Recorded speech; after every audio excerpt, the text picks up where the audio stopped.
Also es gibt dann abends irgendwann den Moment, dann macht man das E-Mail-Postfach zu, das Handy auf lautlos, die Kopfhörer auf und dann geht's in irgendeine fremde Welt und ich kann mal für 2 Stunden irgendwo in die Fantasie entfliehen. Eine Fantasiewelt oder abtauchen in einen historischen Roman finde ich grandios. Und da lese ich eigentlich alles querbeet gerne. Oder bin tatsächlich auch gerne einfach nur draußen auf einer Wiese und starr in den Himmel. Und starren kann manchmal ein richtig schöner Moment sein.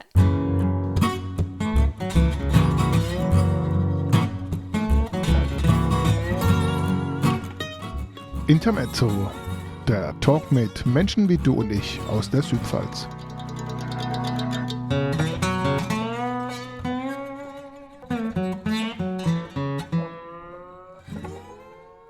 Hallo und herzlich willkommen zum heutigen Podcast Intermezzo, der Südpfalz Talk. Ich bin Jürgen Scharf und habe jetzt bei mir hier, ich fange mal bei der Dame an, Jasmin Scharf mit RF und den Samuel Schulz, die beide jetzt seit neuestem hier in der Südpfalz gelandet sind. Ja, herzlich willkommen ihr beiden hier in der Südpfalz. Wo seid ihr denn gelandet?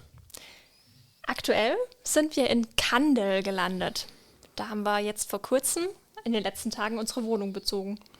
Ja, genau. Kandel, ein schönes kleines Städtchen mit einer schönen kleinen Wohnung, die wir jetzt ganz frisch bezogen haben. Zurzeit stehen ungefähr noch 2/3 unserer Kisten unausgepackt in der Gegend rum. Warum Kandel? Eigentlich, weil wir da eine Wohnung gefunden haben, so einfach wie es klingt. Unsere Wohnungssuche war nicht ganz so einfach. Wir wollten eigentlich nach Wörth ziehen, weil ich dort bald meine Zentrale von der Arbeit haben werde. Ich bin Jugendreferent in der Pfälzischen Kirche und die Jugendzentrale zieht Ende des Jahres nach Wörth um und da wollten wir in Wörth wohnen. Dort haben wir nichts gefunden, dann haben wir unseren Radius vergrößert und dann ist es Kandel geworden. War ein guter Einstieg. Ich habe ja ein kleines Fragealphabet mitgebracht und meine erste Frage wäre dann, also meine zweite Frage, B, wäre eigentlich schon auch Beruf bzw. Berufung gewesen. Fangen wir doch da gleich mal mit dem an. Also du hast ja schon angefangen, du arbeitest jetzt hier im protestantischen Kirchenbezirk als Jugendreferent in der Jugendzentrale. Richtig. Die nach Wörth soll. Und was magst du, Jasmin? Ja, ich darf als Referentin für Familien beginnen im gemeindepädagogischen Dienst in der protestantischen Landeskirche. Und was sich da genau drunter verbirgt, das wird in nächster Zeit noch Gestalt annehmen. Genau. Was feststeht, ist die Zielrichtung, nämlich Familien. Familien. Genau. Also du bist ja quasi bei der Landeskirche angestellt, aber dann eingesetzt im Kirchenbezirk Germersheim, wenn ich das richtig verstehe. Korrekt, genau. Und hast du schon so eine Idee? Ja, auf jeden Fall ist jetzt mein erstes Ziel, die Familien kennenzulernen. Also was gibt es für Familien? Was brauchen die oder was gibt es vielleicht schon an Angeboten? Und da habe ich große Lust, Menschen kennenzulernen, mit denen ich mich dann auf den Weg machen darf. Und wie machst du das? Genau. Ja, ganz unterschiedlich. Vielleicht mit Gottesdiensten, mit Angeboten. Es gibt Krabbelgruppen oder Familiencafés, Elterncafés. Das habe ich schon herausgefunden. Und dann mal sehen. Genau, also so ganz genau kann ich das noch gar nicht sagen. Bist du dann für den ganzen Kirchenbezirk, also quasi fast deckungsgleich mit dem Landkreis Germersheim zuständig? Oder setzt du da ein paar Schwerpunkte? Also grundsätzlich bin ich für den ganzen Kirchenbezirk da, für das Dekanat, aber jetzt für den Anfang ist der Süden im Fokus, weil ich da noch zusätzlich in 3 Kitas angestellt sein werde und da religionspädagogische Angebote gestalten darf. Und das möchte ich gerne verknüpfen, also die Arbeit in den Kitas mit der Gemeindearbeit vor Ort. Und deswegen wird das erstmal der Schwerpunkt sein. Du, Samuel, hast ja dann eine ganze Stelle als Jugendreferent. Richtig. Was kommt da auf dich zu? Ich bin ganz froh, dass ich eine Kollegin habe, mit der ich zusammenarbeite und da werde ich mich jetzt erstmal wirklich auf den Beifahrersitz setzen und gucken, was macht die eigentlich, wo kann ich unterstützen. Ich habe jetzt schon meinen ersten Termin für eine Planung von einem Konfitag. Das wird so die Hauptaufgaben sein, Konfirmandinnenarbeit, dann Begegnungen, Schulungen. Und auch jetzt für mich ist dann natürlich die große Frage, was packe ich an, was neu entstehen kann mit der neuen großen ganzen Stelle. Ja, und da muss ich jetzt auch erstmal, wie Jasmin, Leute kennenlernen, mit Kontakte knüpfen. Ja, und sehen, was brauchen die Leute hier in der Pfalz? Was kann Kirche bieten? Und was können wir für Jugendarbeit machen? Naja, die Pfälzer sind ja sehr kommunikativ und da gibt es bestimmt gute Ansatzmöglichkeiten, da ins Gespräch und in die Kommunikation zu kommen. Wir haben ja jetzt quasi den Anfangsbuchstaben A übersprungen, dann sind ja gleich hier bei Beruf und Berufung gelandet. Apropos, ja, Berufung. Warum macht ihr das? Gibt es da was, wo ihr sagt, das motiviert euch jetzt hier als Familienreferentin bzw. als Jugendreferent zu arbeiten? Also ich muss vorgreifen. Mich faszinieren Familien oder auch Kinder schon sehr, sehr lange. Ich habe, bevor ich in diesen Job sozusagen gegangen bin, als Kinderkrankenschwester gearbeitet und dadurch, dass ja nicht nur die Kinder, sondern immer die ganze Familie im Blickfeld waren in dieser Arbeit, war es mir auch schon in meiner ehrenamtlichen Tätigkeit, die ich damals in der Kirche und im CVJM machen durfte, ein großes Anliegen, Kinder und Familien im Blick zu haben. Und deshalb möchte ich das jetzt gerne beruflich machen, genau, Ja. weil das einfach eine großartige Sache ist, Kinder und Familie im Blick zu nehmen, weil ich finde, das ist auch durchaus zukunftsträchtig für Kirche. Ja, und mir geht es da ähnlich. Also ich habe eine ganz lange Geschichte als Ehrenamtlicher in der Kirche. Seit ich denken kann, meine Eltern waren Ehrenamtliche, meine Großeltern haben viel in der Kirche mitgestaltet. Seit ich denken kann, bin ich da mit dabei und mache Jugendarbeit. Und ähnlich wie Jasmin habe ich irgendwann den Ruf bekommen. Also an sich, das war einfach jemand, der mich als Hauptamtlicher begleitet hatte und gesagt hat, ja Samuel, warum machst du das nicht hauptamtlich?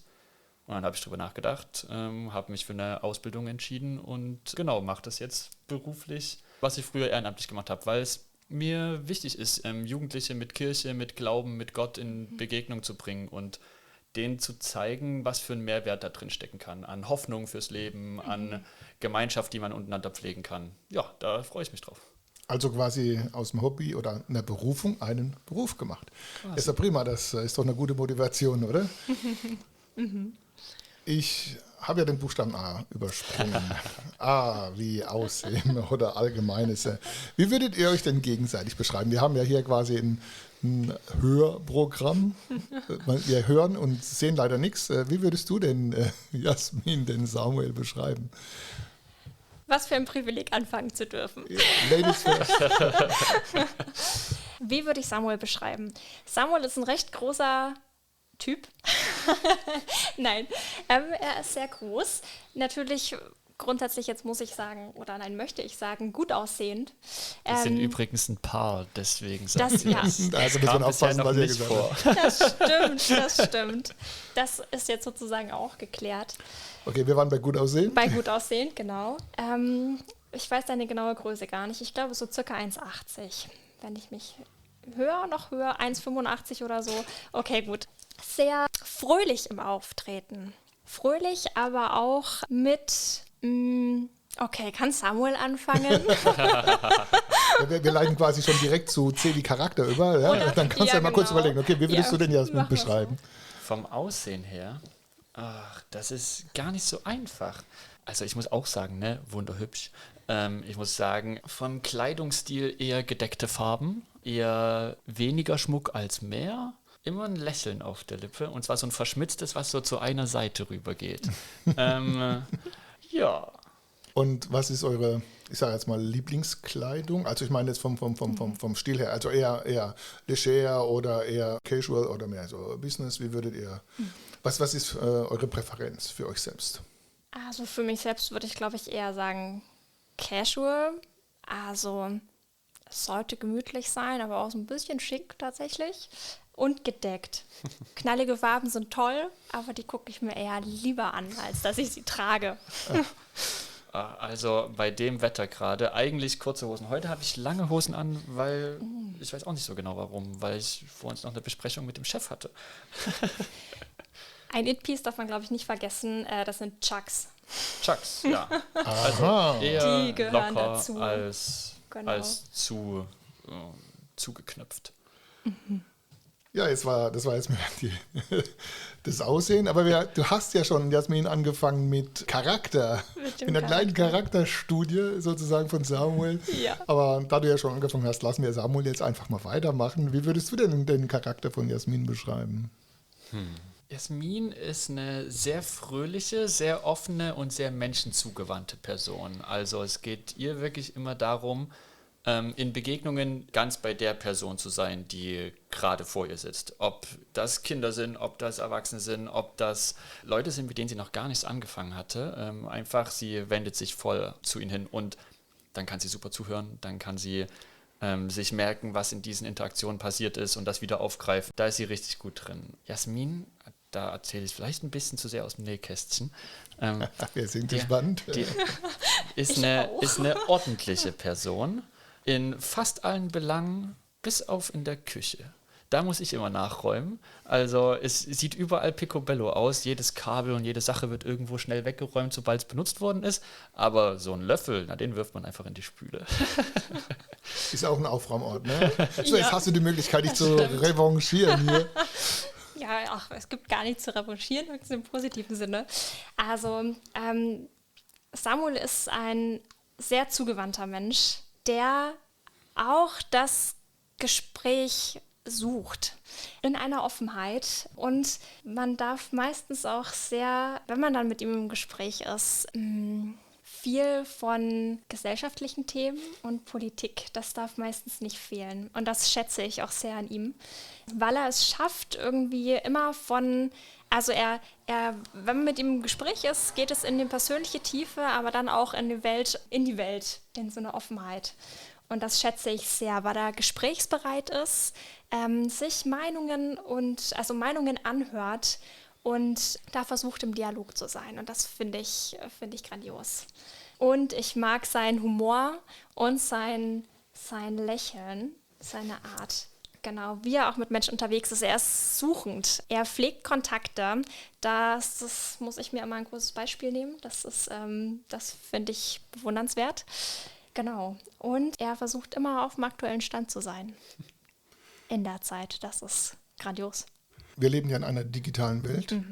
Da hat man mit Internet und Co. ja auch immer die Möglichkeit, sich aktuelle Informationen zu holen. Wie seht ihr das? Seid ihr eher ein digitaler oder ein analoger Mensch oder Typ?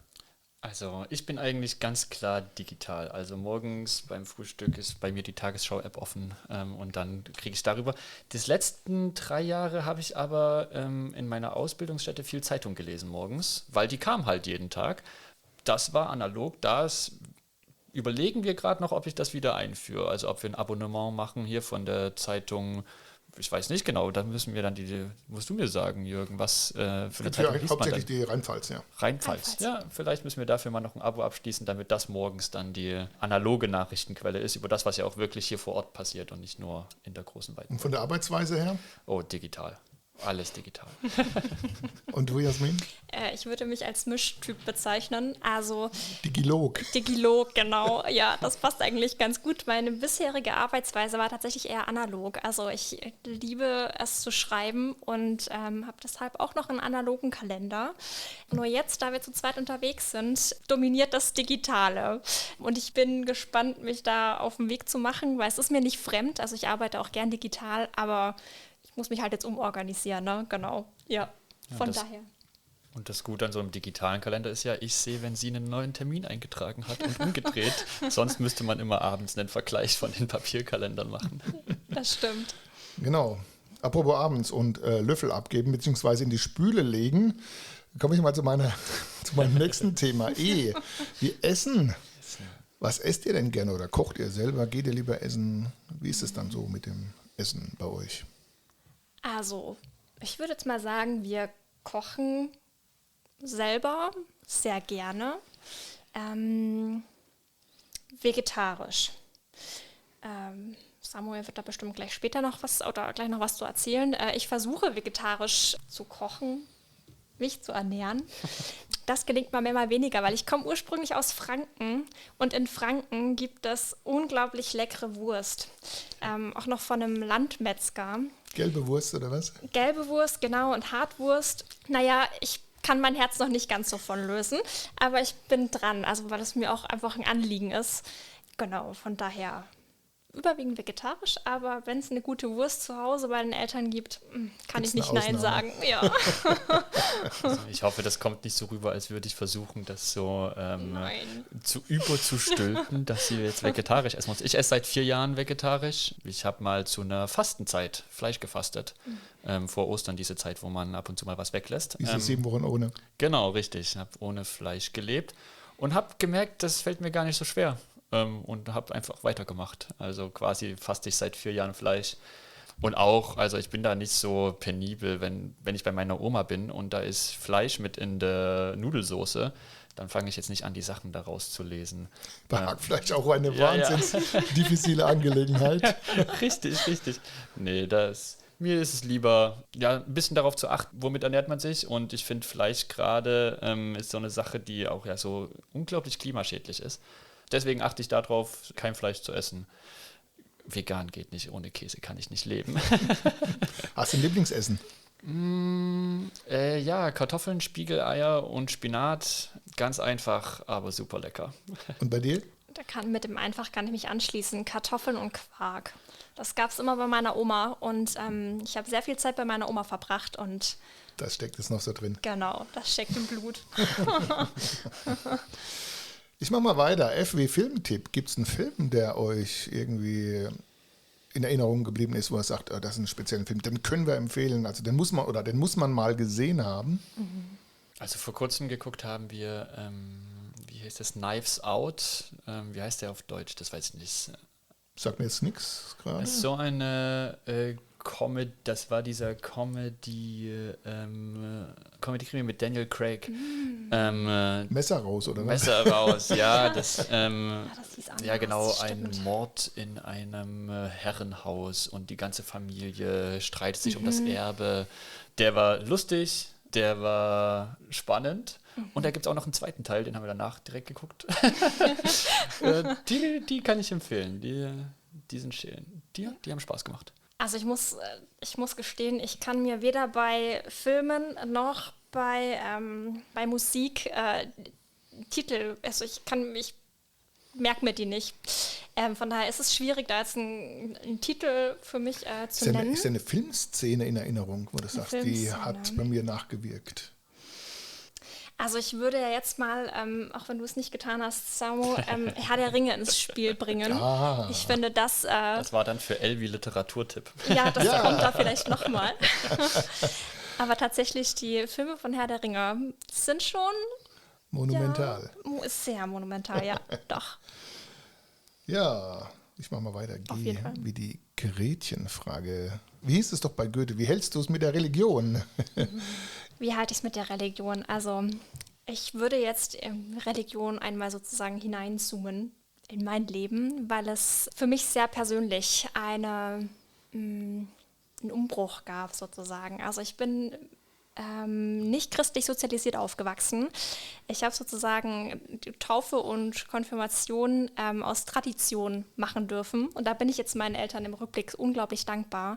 Von daher ist Religion, der Glaube an Gott, an Jesus, den Heiligen Geist, sehr persönlich. Und ich finde das grandios, wie dieses Persönliche sozusagen in die Welt ausstrahlen kann und auch einen Unterschied macht. Und Gott ist für mich der ganz andere, greifbar und ungreifbar zugleich und mir in meinem persönlichen Leben unglaublich wichtig.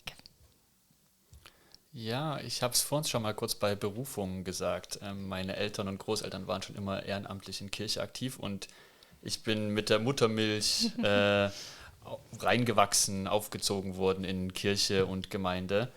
Ich kann mich gar nicht an eine Zeit erinnern, wo Glaube in meinem Leben keine Rolle gespielt hat. Ja, und das aus diesem Hineinwachsen, Hineinleben ist irgendwann ein bewusstes sich selbst dafür entscheiden geworden.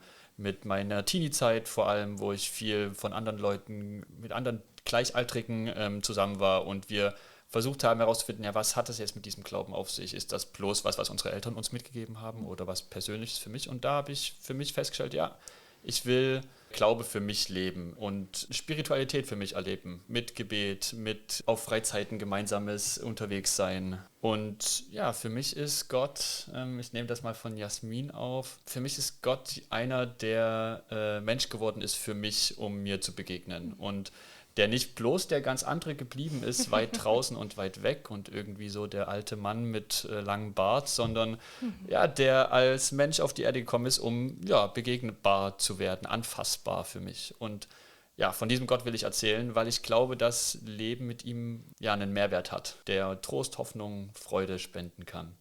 Ja. Trost, Hoffnung, Freude, das ist auch ein schönes Überleitungsstichwort für Harvey, hügelige Momente. Also hügelig, das ist ja ein dänischer Ausdruck für einen Ort, für Situationen, wo es einmal so richtig gut geht, wo man ja Trost findet, wo man einfach sich wohlfühlt, wo man sich vielleicht auch mal zurückziehen kann. Ja, gibt es da ja so einen hügeligen Moment? Also quasi, wo ist mein Rückzugsort oder meine... Ja, es kann ja auch sein, dass ich sage, immer dann, wenn ich in der Pizzeria bin, habe ich so einen Moment des... ist ein gutes... Also ich glaube, mein hügeliger Moment ist, wenn ich alle Sachen ausschalten kann, außer meine Computerspiele. Also es gibt dann abends irgendwann den Moment, dann macht man das E-Mail-Postfach zu, das Handy auf lautlos, die Kopfhörer auf und dann geht es in irgendeine fremde Welt und ich kann mal für 2 Stunden ja, irgendwo in die Fantasie entfliehen. Und ein anderer, der auch ein bisschen mit Gaming zu tun hat, ich bin ein großer Tabletop-Spieler. Das gibt so, weiß nicht, Dungeons and Dragons, ob dir das was sagt. Ja, habe ich schon gehört. Das ist so ein Rollenspiel, was man nicht am Computer macht, sondern mit echten Menschen. Das habe ich vor 2 Jahren kennengelernt und ich liebe es. Es ist so ein Zusammentreffen mit Menschen, wo die soziale Komponente total wichtig ist. Man redet miteinander analog, richtig. Man taucht gemeinsam in Fantasiewelten ein und das Geniale ist, man erzählt gemeinsam Geschichten. Die haben Regeln, man würfelt und so und dann tut man Figuren hin und her schieben. Das ist alles auch cool, aber das gemeinsame Geschichten erzählen und zusammen so wirklich gemeinsame Erinnerungen entwickeln, total genial, liebe ich total. Also das gemeinsame Geschichten erzählen kann ich aufgreifen. Für mich ist so ein hügeliger Moment, wenn ich mit Menschen an einem langen Tisch sitzen darf und wir gemeinsam essen. Das ist egal, welche Location das ist, aber mit Menschen zusammen zu sein, gemeinsam zu essen, so à la die Liebe geht durch den Magen, finde ich, kann man ja auch in einer großen Gemeinschaft haben. Das ist ein grandioser Moment. Zu wissen, man ist beisammen, kann Freude, Leid miteinander teilen, Hoffnung teilen, kann auch mal schweigen, was ich auch grandios finde. Und das ist ein hügeliger Moment, also mit anderen Menschen. Wenn ich jetzt sage, mit anderen Menschen, gibt es noch das Pendant dazu. Ich bin auch manchmal gerne alleine. Und da ist es so, dass ich gerne, wobei ganz alleine bin ich nicht, in Gesellschaft mit einem guten Buch und vielleicht einer Tasse Kaffee oder Tee, je nachdem, ist das auch manchmal eine Zuflucht. Eine Fantasiewelt oder Abtauchen in einen historischen Roman finde ich grandios.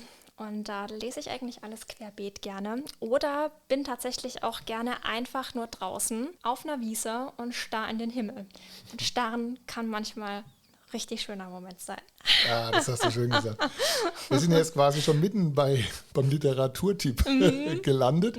Gibt es ein Buch, das du gerade momentan empfehlen kannst? Ja, also was ich immer empfehlen kann, das sind 2 kleine Büchlein, die ich finde großartig sind, wenn man sich darauf einlassen kann. Das ist einmal Der kleine Prinz. Das ist, glaube ich, auch gut bekannt. Finde ich, der geht immer und je nachdem, in welcher Lebensphase man sich befindet, kann man da auch noch mal mehr rauslesen. Und ein anderes Buch, das mich auch schon ganz lange begleitet, das Freud und Leid auch irgendwie vereint, ist das Buch Hallo Mr. Gott, hier spricht Anna. Ja. Auch schon sehr alt, aber Herzensbücher würde ich sie beschreiben, genau. Ja. Gibt es für dich Bücher außer... Außer dem Herr der Ringe? Nee, jetzt kommt der Herr der Ringe. Aha. Also gerade 2 kleine Büchlein, die Jasmin vorgestellt hat. Ich komme mit dem Brocken.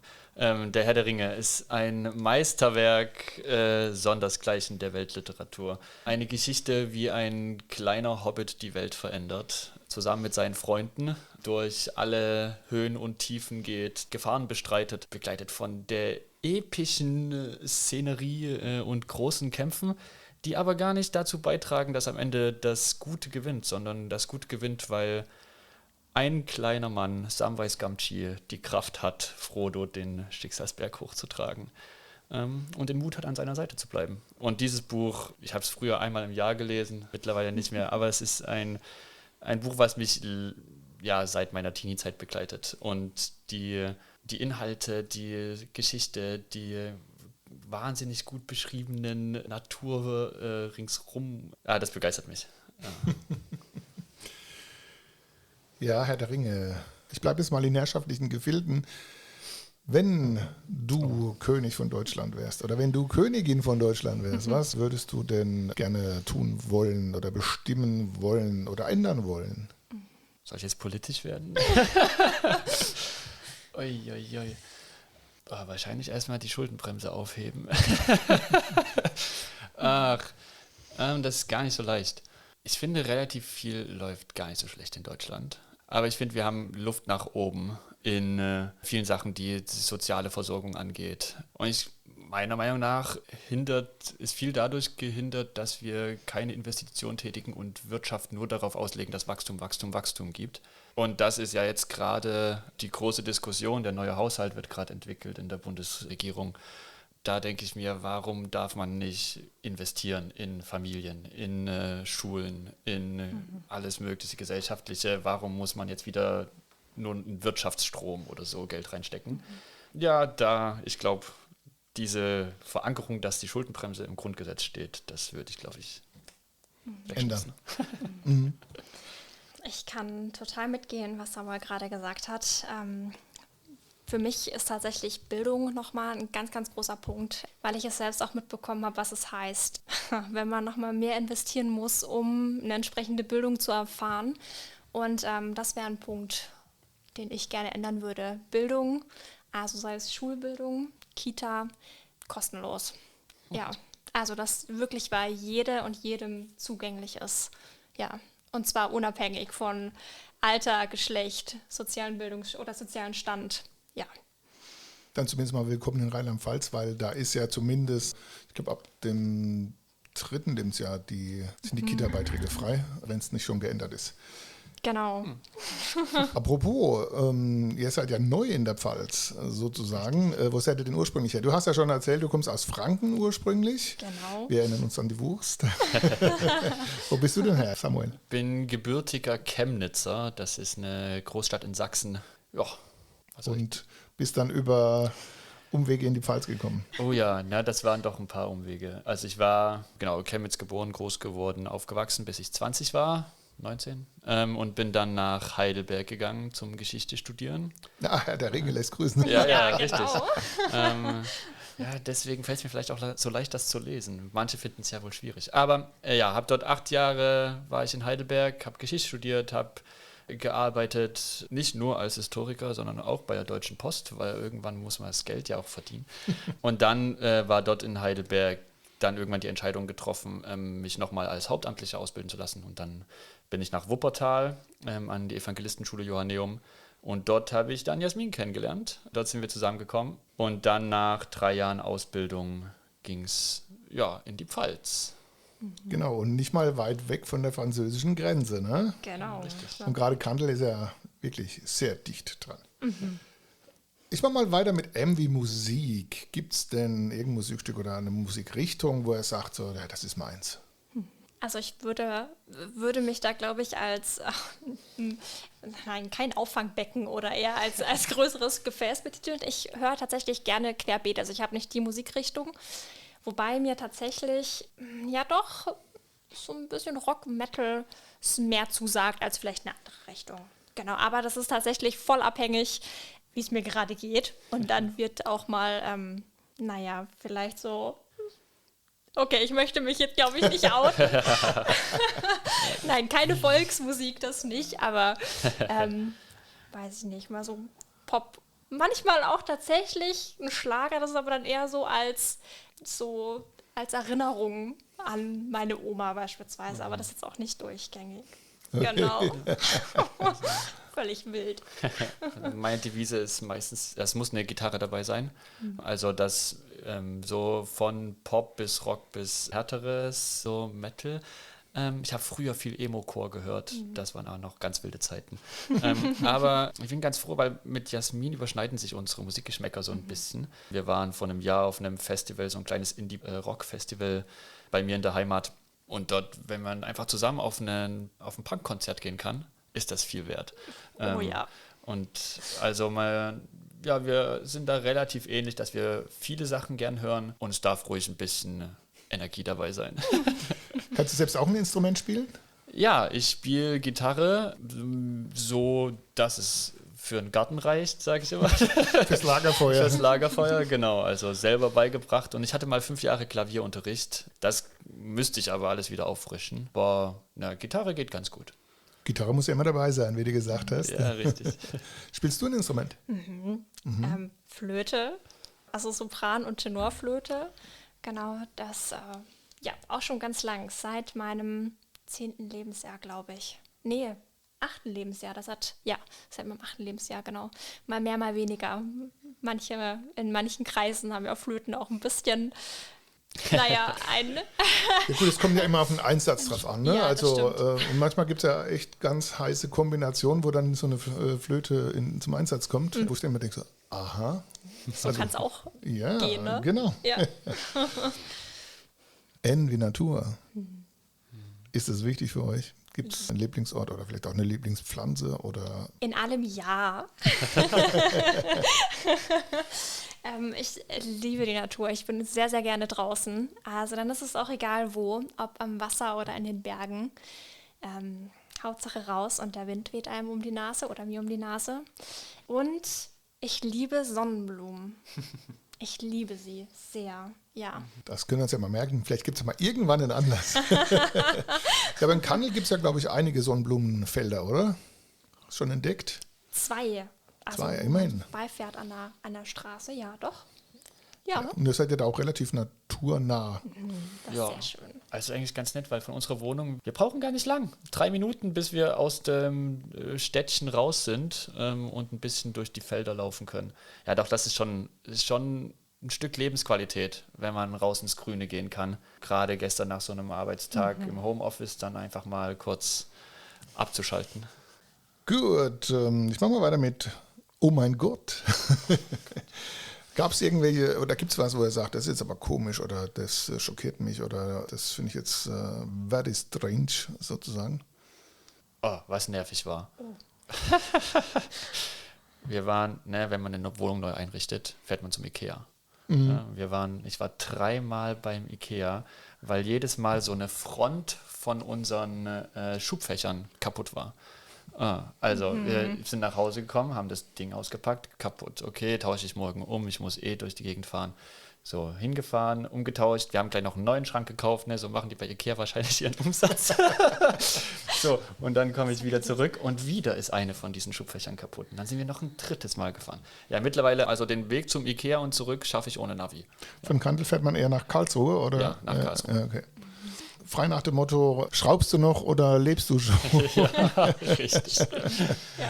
Genau, das war eine schöne Überleitung. Der tägliche Weg zu Ikea. Ich mache mal eine Überleitung zu RW Reisen. Reist ihr gerne und wenn ja, wohin? Ich bin gar nicht so der große Verreiser. Ja, weiß nicht warum so genau. Bisher hat es sich selten ergeben gehabt. Ich war lange Student und da war nicht so viel Geld da fürs Verreisen. Und ja, ansonsten bin ich eher dort, wo ich gerade bin, um mir Sachen zu erkunden.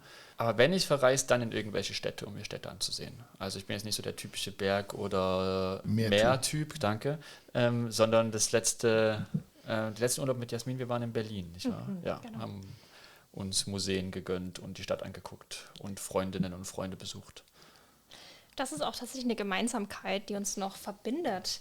Ich bin da auch neu draufgekommen, dass so Städtetrips eigentlich richtig schön sind. Ich habe mich ausprobieren dürfen. Ich war mal am Meer und mal in den Bergen. Es war auch schön. mir sind tatsächlich kleinere Reisen lieber. Also Städtetrips oder tatsächlich auch mal Zelten oder so. Das mache ich auch sehr gern. Allerdings, wo ich sagen muss, wo ich gerne noch mal hinreisen möchte, das wäre Island. Oho, ihr wart schon in Island. Nein, noch nicht. Ah, okay. Noch nicht. Also das wäre so ein Ziel für die nächsten Jahre. Ja, lieber mal so hier 3 Tage, da 4 Tage, anstatt 2, 3 Wochen am Stück. Ist, Genau. glaube ich, eher unsere Methode. Und dadurch, dass also meine Familie ist in Sachsen, Jasmins Familie in Bayern, da ist auch immer schon so ein kleiner Mini-Urlaub dabei. S wie Sport. Macht ihr gerne Sport oder eher nicht? E-Sport, nein. Ja, genau. Nee, tatsächlich Sagt nicht. der Gamer hier. Tatsächlich nicht. Ich fahre gerne Fahrrad. Das habe ich jetzt in Wuppertal wenig gemacht, weil Wuppertal ist so, ne, unten fließt der Fluss und links ist Berg und rechts ist Berg und da macht Fahrradfahren echt keinen Spaß. Aber jetzt geht's wieder los. Bisher war ich nur in Kandel unterwegs, aber sobald sich dann mein Arbeitssitz auch nach Wörth verlegt, da fährt man 20 Minuten mit dem Fahrrad. Da freue ich mich schon drauf, wieder ein bisschen Training reinzubekommen.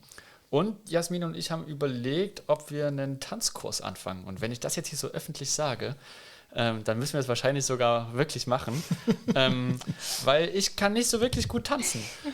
Ich habe das mal für einen Abiball so 3, 4 Sachen gelernt, aber wir fahren ja gerade alle 2 Wochen gefühlt auf irgendeine Hochzeit und dann blamiere ich mich. Deswegen... Blamiert hast du dich nicht. Du hast dich bisher gut verstecken können, sagen wir es so.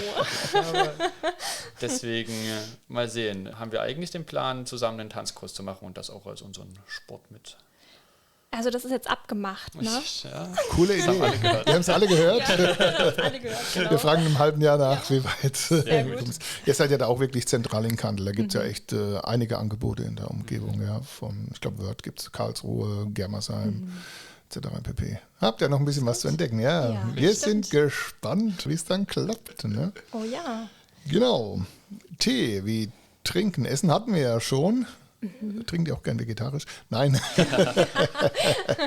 Was trinkt ihr denn gerne? Habt ihr ein Lieblingsgetränk? Reichenbrander. Was? Reichenbrander. Dort? Reichenbrander, hier sind wir zu Hause, ist der Slogan.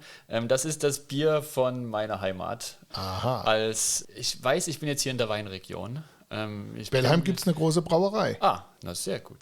Bellheimer Bier, ja. Okay, gut. Ja, also da muss ich vielleicht doch nicht ganz so vorsichtig sein. Also ich bin großer Pilzliebhaber, also Pilz mit S, nicht mit Z. Und Reichenbrander ist einfach das Heimatbier von zu Hause. Aber ja, was trinkt man hier regional? Also wie gesagt, es gibt Bellheimer Bier, Bellheim. beziehungsweise in Pirmasens dann Parkbräu, die gehören aber zusammen. Nee, ansonsten klar, gibt es beides. Ne? Ja. Es gibt auch mal ein großes Brauereifest in Bellheim, ist glaube ich jetzt gerade rum mit Live-Musik und Bier und überhaupt. Also kannst ja mal probieren. Ja, da muss dann mal ein Kasten. Also Wenn lieber dann regional, das ne? Chemnitzer Bier ausgeht.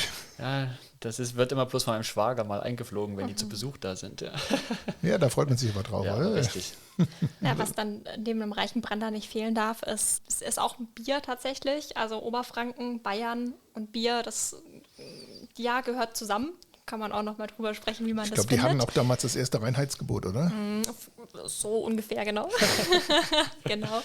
Nee, ich komme auch aus einer Region, wo viele Brauereien ihren Sitz haben. Von daher gibt es gar nicht so speziell eine Biersorte, die ich da gerne trinke, aber das Bier aus Oberfranken kommt.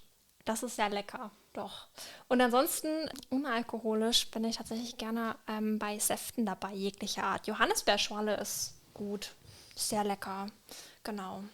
Aber ja, Wir sind ja hier in der Pfalz, da gibt es auch öfters Traubensaft. Vielleicht ist ja das auch nochmal eine Alternative. das stimmt. Kannst ja mal probieren, ne? Gut, okay, ich mache mal weiter. Ich bin jetzt auch schon bei Uwi. Unbedingt. Was ist denn absolut wichtig? Was muss denn unbedingt sein im Leben für dich, für euch? Ich greife das vielleicht von vorn nochmal auf, weil ich das tatsächlich so finde. Also unbedingt muss sein eine Balance zwischen Gemeinschaft und alleine sein. Ja, so.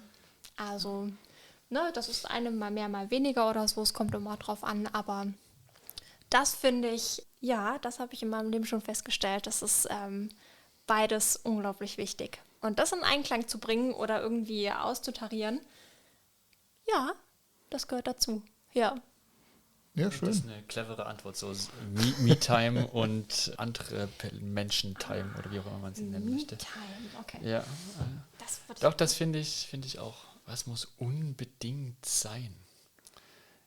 Also ich glaube, ich bin ein Mensch, für den so ein paar Beziehungen unbedingt notwendig sind zu anderen. Und wenn die nicht mehr da sind, dann ist es schwierig. Ich habe jetzt gerade die letzten 3 Jahre in der Ausbildung, haben wir auf dem Campus gelebt. Und ich habe das sehr gemerkt, die letzten 2 Monate, dass diese ganzen Leute auf einmal weg sind. Und deswegen war es unbedingt notwendig, mit 1, 2 Leuten da mal schnell wieder telefonisch Kontakt aufzunehmen. Und wahrscheinlich würde es mir jetzt genauso gehen, wenn Jasmin auf einmal weg wäre und ich alleine in der Wohnung sitzen würde. Ich glaube, das muss auch unbedingt sein mittlerweile, dass sie mit Das dabei wäre ist. die Vorlage gewesen. Ich hätte jetzt auch gleich gefragt, ja, wie jetzt eigentlich? Das ist schön, dass du das sagst. Gut die Kurve noch gekriegt, super. Danke, deswegen hatte ich vorhin so verhalten reagiert, weil das wollte ich gerne da noch mit sagen. Aber schön, dass du das gemacht hast. X wie Gesundheit. Ist es euch wichtig? Ich gehe mal von aus, oder? Ja. Was tut ihr, um gesund zu leben? Außer vegetarisch zu Vegetarisch essen. Ja, genau, haben wir schon gehört. Jetzt hoffentlich bald wieder joggen gehen und draußen sein. Das mache ich auch sehr, sehr gerne. Und tatsächlich achte ich sehr darauf oder möchte wieder sehr darauf achten, wie viel Müll ich verbrauche. Ich finde, das gehört auch zur Gesundheit dazu, weil es auch die Zukunftsperspektive mit der Klimaerwärmung geht mir sehr nahe und es geht uns auch alle was an. Und deswegen möchte ich das gerne von mir zumindest investieren. Oder von uns, je nachdem, wie wir unseren Alltag jetzt noch weiterleben und es sich weiter einpendelt. Ja, finde ich, dass das auf jeden Fall gut bzw. notwendig wäre. Ja, ich finde, da sind wir gerade noch viel am rausbekommen. Genau. Was essen wir, wie kochen wir, was kaufen wir ein, wie verbringen wir unsere freie Zeit? Das sind wir jetzt gerade ganz frisch am Lernen. Also machen wir da Sport, gehen wir spazieren oder setzen wir uns mit Freundinnen und Freunden zusammen, die man ja erstmal finden muss. Genau. Und ich glaube, das gehört ja auch zur seelischen Gesundheit mit dazu, Ja. dass man es hinbekommt, neue Leute kennenzulernen. Und auch wir gemeinsam als Paar sind gerade dabei auch so zu lernen, wie viel Abstand und wie viel Nähe brauchen wir. Also wann ist es einfach auch mal, ja, setzt sich jede und jeder in sein eigenes Zimmer. Me-Time, war ein schönes Wort. Me-Time, richtig. Ja. Und wann ist es aber auch wichtig für die Gesundheit der Beziehung, Zeit zusammen zu verbringen? Und wie packt man das in so einen Terminkalender von 2 Hauptamtlichen, die sehr bunt vollgepackt werden, mehr und mehr? Ja. Ja, das ist eine Aufgabe. Ich bin schon bei Y wie Yes. Gab es in der letzten Zeit ein Erfolgserlebnis, ein tolles Gefühl? Unabhängig davon, dass ihr jetzt die Stelle hier gekriegt habt. Tatsächlich hängt das aber damit zusammen. Also yes, wir sind hier. Gemeinsam hier, jetzt gerade in Germersheim, aber auch im Dekanat. Ja, wir sind hier und dürfen Leben neu justieren, ausrichten. Und ich finde, dass also privat und beruflich ist das gerade das große Yes. Der Schön. Neuanfang sozusagen. Ja. Ja, also es war auch wirklich ein kompliziertes Ding, die Stellen so hinzubekommen, dass wir beide aus einer Wohnung heraus das machen können. Das war ein großer Segen, dass wir das jetzt hier beide im Dekanat angestellt sind. Aber das ist das große Yes. Es gibt so viele kleine Yes. Heute hat uns einer geschrieben, dass wir unser eBay-Kleinanzeigentisch, dass wir den bekommen können. Yes! Günstig und ein schöner Tisch. Da muss man doch nicht so viel Geld beim IKEA dann ausgeben. Aber so kleine Sachen sind auch hier und da immer wieder dabei. Und yes, wir sind jetzt wieder nah an Freundinnen dran. Also Ja. gute Freundinnen, die hier in der Nähe sind. Jetzt nicht in der Pfalz, aber Baden-Württemberg dann oder auch NRW. Es ist jetzt, also jetzt nicht so weit weg wie 5 Stunden mal schnell nach Franken oder nach Sachsen fahren. Und das ist schon, also nehme ich auch als großes Privileg wahr. Oder haben wir am Wochenende vor allem gemerkt, ne? Dass es Ja, wenn coole man zu Menschen einer- um uns rum gibt. Wenn man zu einer Hochzeit im Süden bloß eine halbe Stunde fährt, statt sonst 4, ist Ja, schon was sehr Das ist Schönes. schon cool. Yes. Yes. Nach dem Y komme ich zum Z, also zum Schluss. Und gibt es noch was, wo ihr loswerden wollt, wo ihr sagen wollt, das muss unbedingt noch mit rein in unsere Podcast-Sendung hier? Ich habe das Gefühl, ich habe viel erzählt gerade. Ich weiß gar nicht, was noch Wichtiges zu tun ist. Ich bin gespannt auf die Pfalz. und die Südpfalz, wie ja dieser Podcast hier heißt. Gespannt, die Leute kennenzulernen, gespannt herauszufinden, wie die Menschen hier ticken und was ich als Jugendreferent hier für Veränderungen anstoßen kann und Sachen so entwickeln kann, dass Kirche ihren Mehrwert irgendwie sichtbar macht. Da bin ich sehr gespannt drauf und ich freue mich drauf, Leute kennenzulernen und loszulegen. Da kann ich nur anschließen und sagen, wir haben bald einen richtig großen Tisch und möchten gerne auch diesen großen Tisch, aber auch unsere Wohnung füllen mit Menschen, weil wir beide gerne mit Menschen unterwegs sind. Und ich sage jetzt einfach mal herzliche Einladung. Wir lernen gerne neue Leute kennen, so auch wenn Sie oder ihr Lust habt. Wir haben Lust auf euch. Gerne einfach ansprechen. Ja. Genau, die können dann mal auf ein Intermezzo bei euch vorbeischauen. Oh, zu einem Bier dann sozusagen. Zum Bier, genau. Entweder Oberfränkisch oder Sächsisch. Genau. Ja, vielen Dank an Jasmin Scharf und Samuel Schulz hier bei Intermezzo, dem Südpfalz-Talk. Ich finde, wir haben ein paar sehr interessante, nette Menschen aus der jetzigen neuen Nachbarschaft in Kandel kennengelernt. Also die Einladung steht.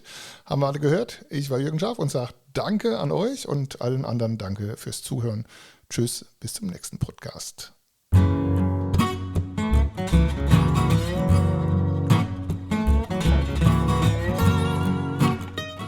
Intermezzo. Der Talk mit Menschen wie du und ich aus der Südpfalz.